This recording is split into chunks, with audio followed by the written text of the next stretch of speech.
Our commencement speaker this evening is a 2018 graduate of Millington High School, where he was co-president of the senior class, student council president, National Honor Society member, multi-sport all-state athlete, and salutatorian. He led the 2016 Cardinal football team to a semifinal appearance and the 2017 team to a regional appearance. Upon graduation, Briar Beers moved on to West Point, the United States Military Academy, a service academy with an acceptance rate of only around 11%. He was a member of the Army Black Knights football team when they won 2 bowl games, and he consistently was on the dean's list. He is now a commissioned officer in the United States Army. Briar is also an entrepreneur specializing in lower market private equity and real estate. He began his business venture while attending the United States Military Academy at West Point, from which he graduated in May of 2022 with a degree in business and systems engineering. At the present time, he serves as active duty officer in the United States Army with orders to Fort Bliss, Texas, and remotely leads on-the-ground businesses in 4 states.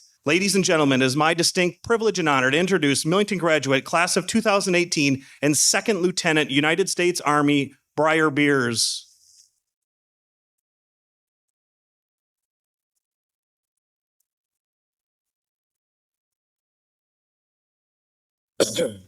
Thank you, Mr. Dantine. Thank you to the Board of Education, Superintendent Bouvet, staff and faculty, friends and family, and most importantly, the class of 2023.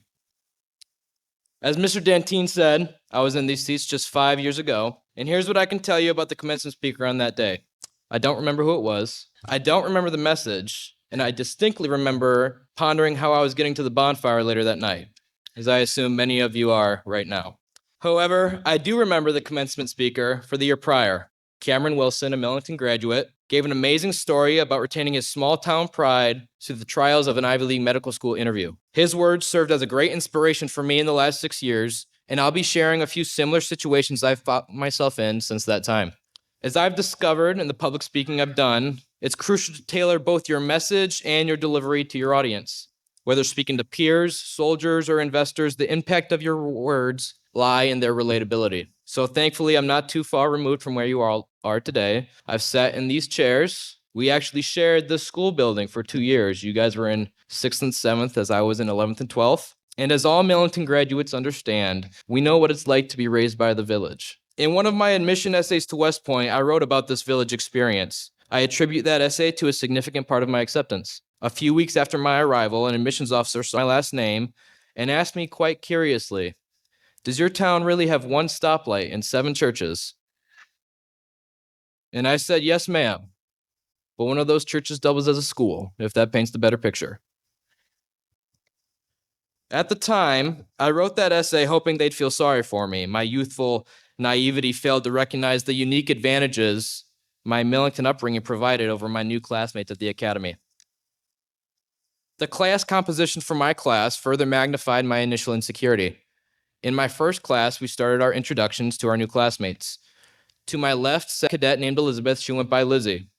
Her mom was the senior U.S. Senator from Iowa. I thought that was pretty neat. Across from me was Jacob. This was his first time in the United States. He had spent his entire life abroad because his mother served as an ambassador to the United Nations. And he spoke 3 more languages than I, which was 1. To my right sat the grandnephew of the founder of a small company. You might have heard of Walmart. So when it came my turn, I thought I had a win in the athletics department when I mentioned my dad was a football coach. My table mates thought that was cool, until someone behind me said, "Oh, my dad used to coach the Miami Dolphins. Maybe they know each other." They didn't know each other. So as you can imagine, given my newfound peers, I felt a bit out of place, a big fish coming from a small pond that now found himself in the ocean. Taking a step back, during the application process, I constantly sought someone like me, from the thumb, from a small town, who had experienced the service academy or similar education style and accomplished something extraordinary without the benefit of government connections or private tutors or a small trust fund. I found no one, even as a cadet, and I continued my search. And my cadetship was marked by unique struggles. The academy faced historic cheating scandals. We lost several cadets to training accidents and a few graduates to combat. This was all before the COVID pandemic, which saw us isolated for 9 months as we continued our commissioning requirements. As a result of these stressors, combined with an already difficult college experience, many quit. I contemplated it as well. But in my most difficult moments, I remembered the words of a community member who wasn't exactly supportive of my acceptance chances. They asked me, why would a place like West Point accept a kid from Millington? And I had been more willing to accept the question had they asked, why would they accept me, Briar Bears? But they added the kid from Millington part. So that was a great source of motivation for me to continue my studies and training and eventually graduate. Of the approximately 1,200 individuals that entered West Point with my class, 43% graduated on time. The people who quit came from all walks of life. One of the quitters was the daughter of a senator, another the son of an ambassador, and another a heir to a small fortune. However, they all shared one common pitfall. They weren't raised by the village. What does this mean, to be raised by the village? If you're from Millington, you'll know. And if you're not, you can never truly grasp it, but I'll do my best to summarize. To be raised by the village is more about just growing up in this small town. It's about being nurtured and shaped by a tight-knit community where everybody knows your name or the truck you drive.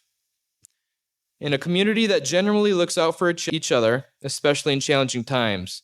The fabric of our community isn't woven from shared school events, Millington festivals, and Friday night football games, but it's also shared from long Saturdays spent cutting wood for those that are short for the coming winter, cleaning up after a tornado that ravages the town, or rallying together when one of our own is sick.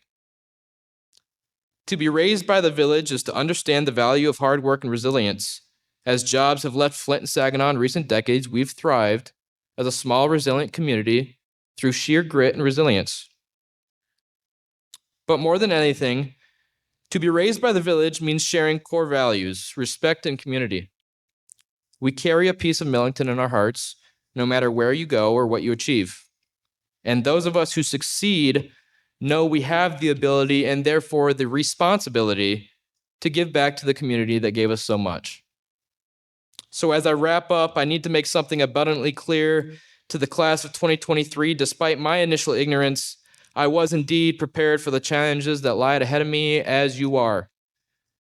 You're all prepared beyond your wildest imagination. There's a common complaint among a select loud few that Millington didn't prepare me. And ladies and gentlemen, I can assure you they are dead wrong. You're just as prepared as any other 18 or 19-year-old in the country for any challenge you wish to undertake, whether it be the workforce, the military, a trade school, or a university.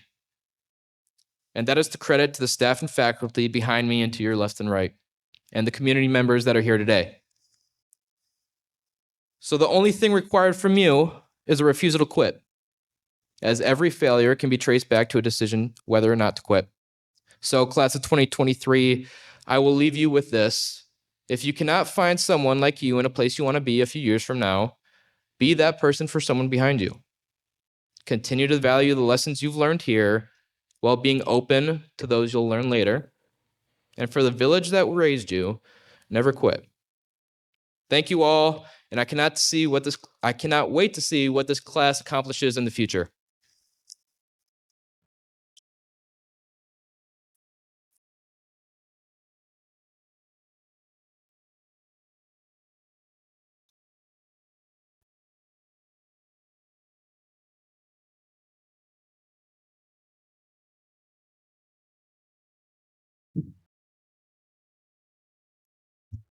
Thank you, guys. How about the class of 2023?